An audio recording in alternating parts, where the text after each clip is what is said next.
Hey guys, we just got home. There's Scarlett, and this is where Scarlett is when I unload our groceries and stuff. We went to 4 different places. Went to the post office, we went to Dollar General, Walmart, Goodwill, and Woodman's.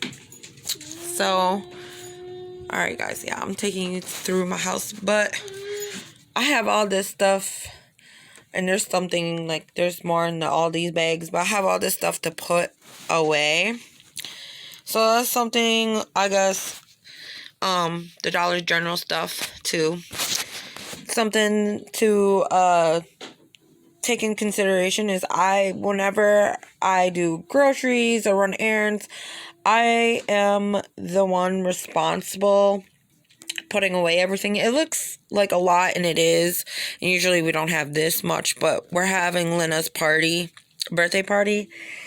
So that's why it looks like so much. We got food for the party.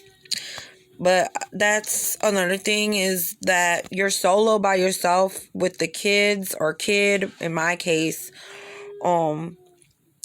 putting away stuff or running errands on your own while your significant other is over the road.